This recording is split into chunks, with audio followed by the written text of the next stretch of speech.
Hello and welcome to this video tutorial of Adobe Illustrator.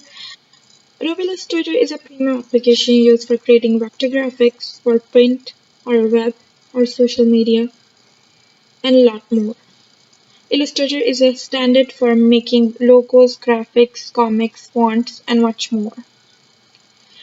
These days, Illustrator using mathematical construct to create vector graphics, which is majorly one part I like Illustrator for. The two common programs that have a lot in common but their differences are bigger than their similarities. Photoshop is pixel based while Illustrator works using vectors. Photoshop is raster based and uses pixels to create images. Photoshop is designed for editing, creating photos or raster based art. Let's begin with our Illustrator's first file. You can create a new file by clicking File and then go to New, or you can just hit Create New here or Control N. After clicking, there will be a dialog box like this. You should always have this in pixels and make sure your width and height is, if you're creating accordingly. If you are creating a social media post, let's keep it to 800 pixels into 800 pixels and hit Create.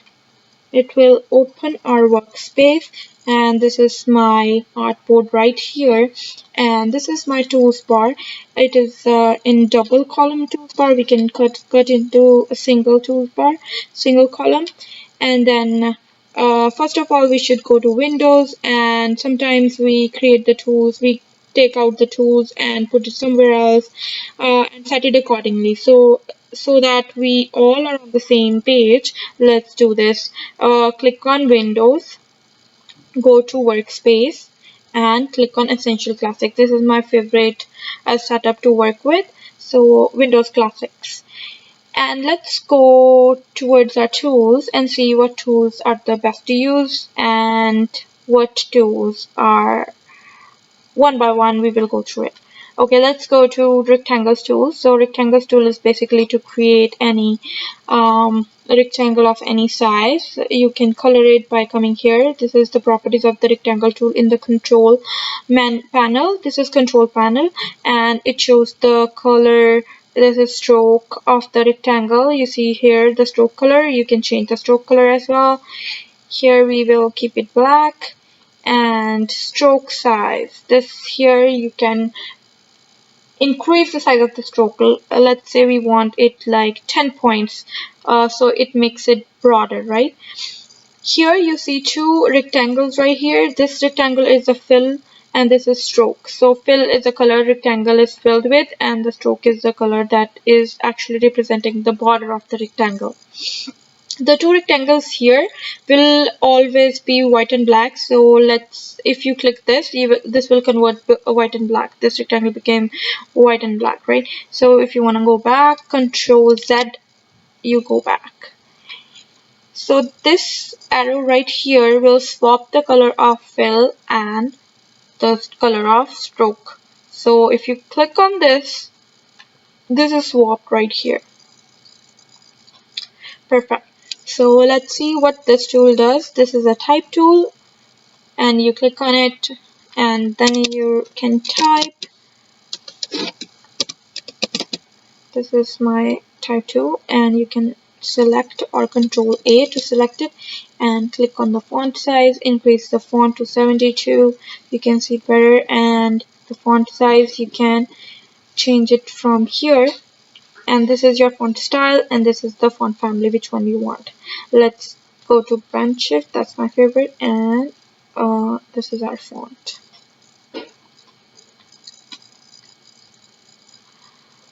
This is the eyedropper tool, which is basically used to select the color. Let's say this one. So I can go double click and the color pick will tell me what's the shade of the color.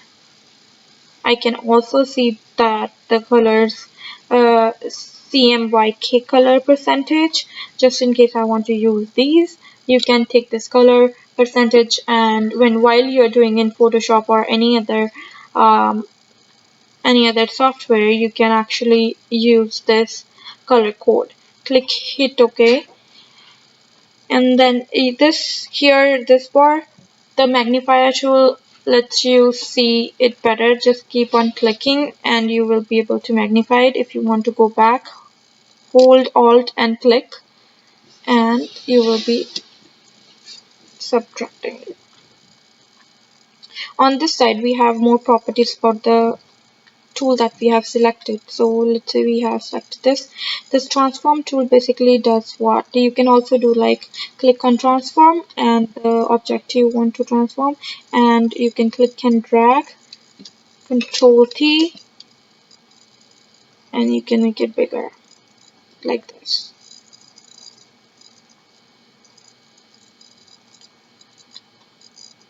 In the control panel, you can select any tool and these properties will be related to that tool. So also when you hold on to the tool and click right, you will see more tools which are underneath it. You can also separate this by clicking over here, and these tools you can put wherever you want while working, whichever tools you are using the most, you want them nearby, right?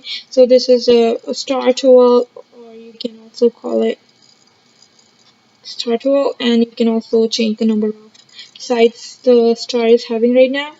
And this is polygon tool, this is your elect tool, control that. Here you have the layers panel, which we are gonna use a lot later on.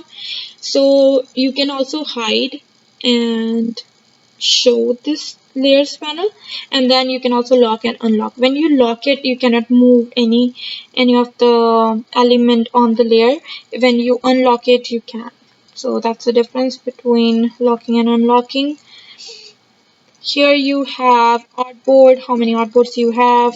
We just have right now one, but you can always add by clicking this plus sign at the bottom, and you have another artboard. This will come handy when you will be working on the mockups, web mockups, or staging, or anything like that. That will be more beneficial at that moment. So also, let's go through what we have here, gradient. So what gradient does is you can use two or more colors, not contrast colors, but similar colors to create a gradient. Let's see if this is black and white. You can see here we have selected white and this is black. So this is the gradient tool. You can also mix and match other colors. We will see in detail later on. But right now we're just looking at the tools that we have here.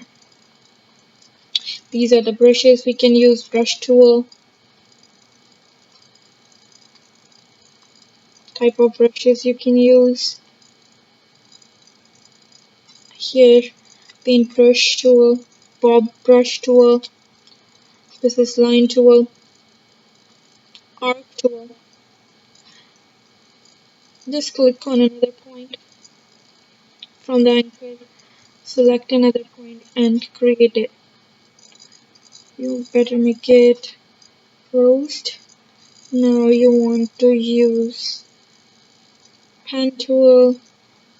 Pen tool, basically you can use it to make any kind of shape you want.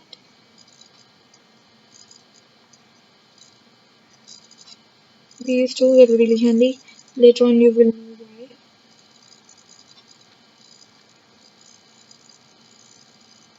You can also bring on the ruler tool, like just like in Photoshop. So go to Windows and View and Rulers, show rulers. So you will see here you have rulers now. Let's select. So once you drag it like this, and from right side you can have a vertical scales. So drag it like this and this. So that way you can align things also.